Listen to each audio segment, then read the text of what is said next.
Oh, hey, I'm Sean. And I'm DJ. We're from Woes, and you're listening to Rhino Radio. Peace.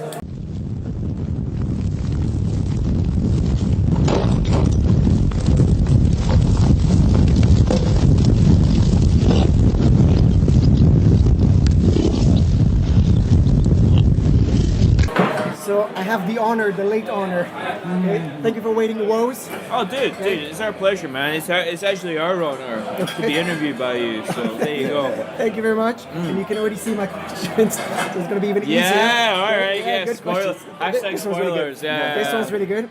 You can't ask that one. I don't want to address that one. Yeah, that's all right. Okay, so we're going to avoid the bad ones. Yeah, Actually, we're just going to do the bad ones. Okay, just do the bad ones. Okay. Yeah. So I want to talk about the latest release. You got HLB, which is actually Hotline Bling 2, without saying that. Yes. But how is it relating to Drake? Well, it's just like when the song was written, Hotline Bling was the biggest song in the world, and we were so excited about the demo that we had just recorded. We were trying to think of like a good, funny name to call the demo, and it was Hotline Bling 2. And then we sent it to the band, and they laughed. And we sent it to management, and they laughed. And we sent it to the label, and they laughed. And we were like, cool, it's going to be called Hotline Bling 2. And then it got to the lawyers, and they were not laughing. They were just like, you can't call it They were that. like, hell no, dog. It just ain't happening. Yeah, It was just like a hard no. They were like, nice try, but it ain't happening. So it doesn't really have anything to do with Drake or the song, just because. No, not really. I mean, you can kind of tell the vibe though. I mean, with Hotline Bling, it was just like, I think the name of the song kind of encapsulated what we were trying to do, which was something a little bit different, you know, because how many pop songs do you know with like a piano loop in it? You know what I mean? So and that was the kind of thing, we love Drake. In many ways the band is a love letter to Drake. You know what I mean?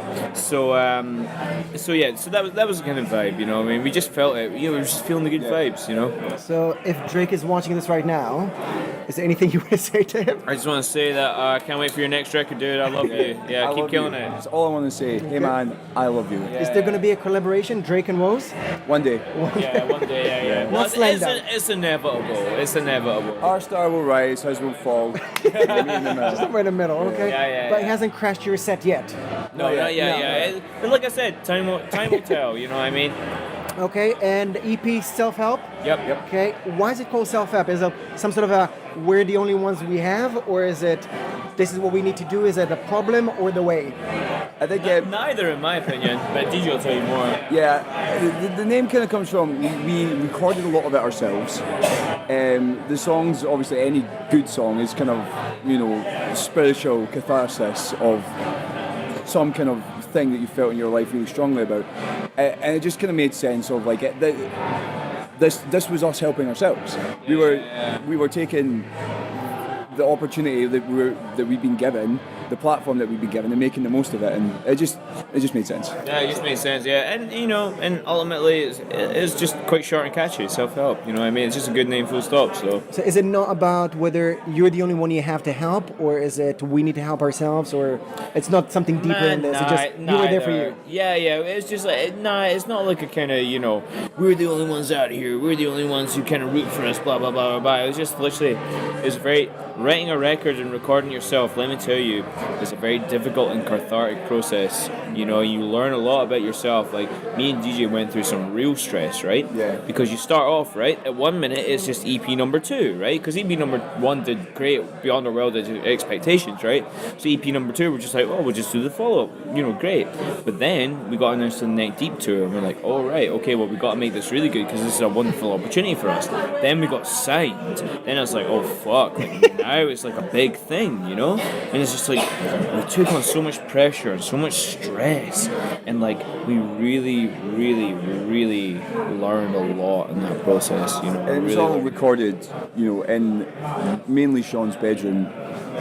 Some of it was recorded by Seb Barlow as well. In and around working full-time jobs, in and around touring quite a lot. We toured, as much as a lot of full-time bands, and like there was so little time to actually make it, and so much expectation and pressure, and so many distractions. It was a really difficult process. But we got there in the end. Yeah. And like I said, we learned a lot. We weren't the same people that we were when we began the processes versus when we end, for the better.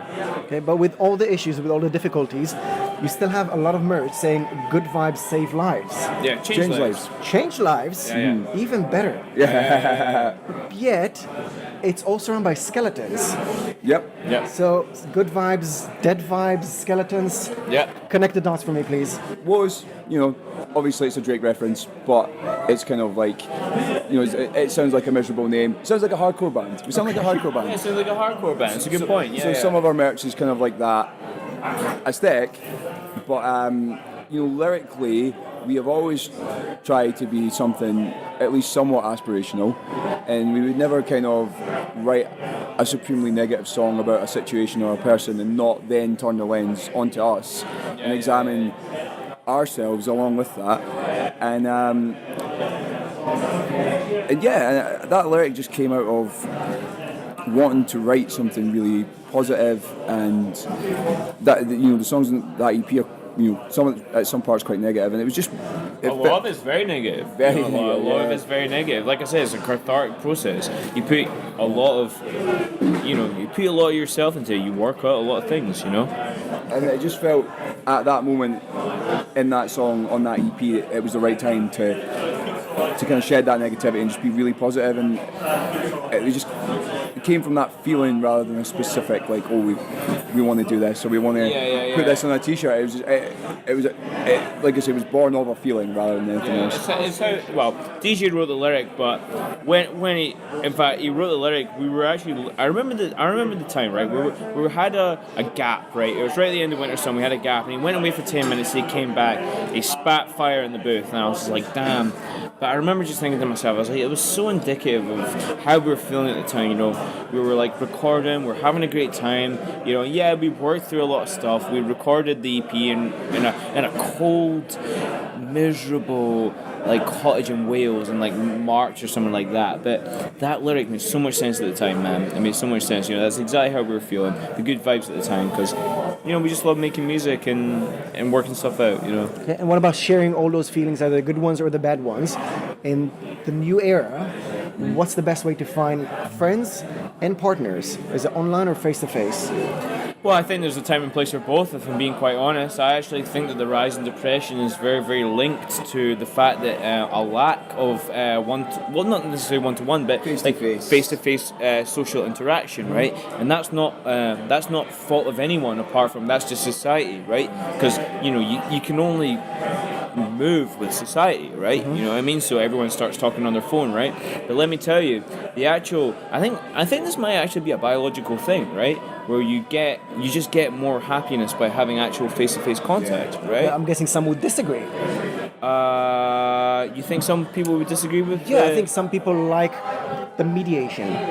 Right. The fact that you need to be somewhere else, or you could be somewhere else, the protection, but we got used to that, maybe. Well, what I think is that there's a time and place for both, right? Like online is great people to connect, right? Or meet people, and I actually think online dating is a wonderful thing. I think me and DJ both met our girlfriends through online dating, right? I think there's a wonderful place for, that kind of online interaction and communicating with people. A lot of great business is done online. But when it comes to real, true relationships with people, either friend or actual, romantic or whatever, there's a lot that can be said about actual face-to-face contact, and that's where I think, there's a time and place for both, but true happiness is achieved through actual person-to-person contact. So would you guys say that the beginning should or could be online, and then it has to be face-to-face as well? Yeah, definitely, 100%. Yeah. I think like the whole, online dating thing is born of a culture of everyone being super busy all the time, everyone trying to find ways to do things quickly, or more efficiently, or so you don't need to meet face to face, and that's obviously where it came from. But it shouldn't be at the cost of it's not the be all. Physical face to face interactions. I really truly feel there's no substitute for actually talking to people, having a great time, going out and meeting your friends, and having that kind of person to person interaction. It's the most important thing in the world. It's actually, arguably, as Homo sapiens, the only thing that we have. Okay. And let's define the word thing in the loosest way to define it. So it can be anything, okay? It doesn't have to be thing without a pulse. It can be anything. What's the weirdest or best thing you found online? I mean, yeah. I mean, No, we're thinking the anything. thing is, there's so much stuff online. You know what I mean? Like, you know, I'm quite morbid. You know, you can find quite a lot of really like rotten.com or whatever, like loads of people. Like, I remember actually the first video I ever saw that was really, really hardcore that put me off the internet was a guy that got his head chopped off by like helicopter propellers, right? So yeah, that's super hardcore. So that's like the negative part of the internet. But like, you know, like I said, the most positive part is like we both found our partners online. You know, me and DJ, you know, we would actually talk online when we first met or whatever, be like, dude, I love this song, blah blah blah blah blah. You know, we built our relationship online as well. So yeah, I mean, there's dark parts of the internet. There's wonderful parts that should be, you know, loved and, you know, celebrated and everything like that as well. So yeah, that's the great thing about it. It's anything you want it to be. Okay, you're going to be a bit more specific? I'm probably going to be less specific. I mean, the best thing I've and this is like corporate answer 101, but the best thing I find online is I can sit at my desk. I'm an IT person when I'm not a band person, and I can sit at my desk on my computer and have all these people that are into our band talk to me, and it feels great for me because it's like this thing, you know, it's a result of all the hard work that I put into music. It feels great for them because they've got somebody that they maybe look up to, you know, reaching back out to them.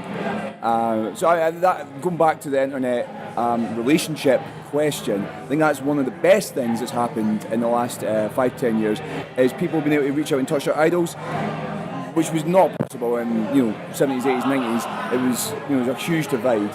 Whereas it is bringing artists or performers or sports people or whatever closer to the people that actually idolise them. And I think that's a good thing. I think that's a wonderful answer, and I also want to change mine to my favorite thing about the No internet. backsies. My favorite thing about the internet is kitten videos on Instagram. There we go. I love knew that that shit. cat's gonna be involved. I knew that someone's gonna say I just love cat. that shit, right? Because like it's so relaxing. It puts me in, no matter how I'm feeling, right? You just look at like a kitten video on Instagram. You're just like, you know, there's so much good in the world, man. There's so much innocence. There's so much like, you know, brilliance that can be found, you know. And I love it. It just relaxes me and chills me out and reminds me that, you know, life is good. So should we expect the next release gonna be Hot Cats Bling?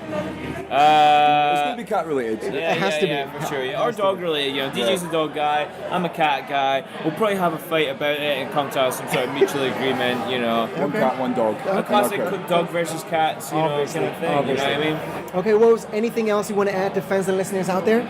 I just want to say shout out all the homies that, you know, have shown us all this incredible support. You got us here to Slam Dunk. You know, we really, really love and appreciate it. And yeah, we're gonna keep killing it, man. Keep working hard and look out for new music soon. I just want to say, if you've listened to all of this and you don't have a clue who we are, we're Woes, self-help out now, all good streaming platforms, please go check it out. And yeah, thanks for fucking listening all the way to the end, we appreciate it. Yeah, and if you are listening all the way to the end, I'm sorry, we're so weird. Really Sean sorry. doesn't listen, or doesn't watch death videos online, he only watches kitten videos. Okay. Guys, thank you very much. Watch a lot of death videos.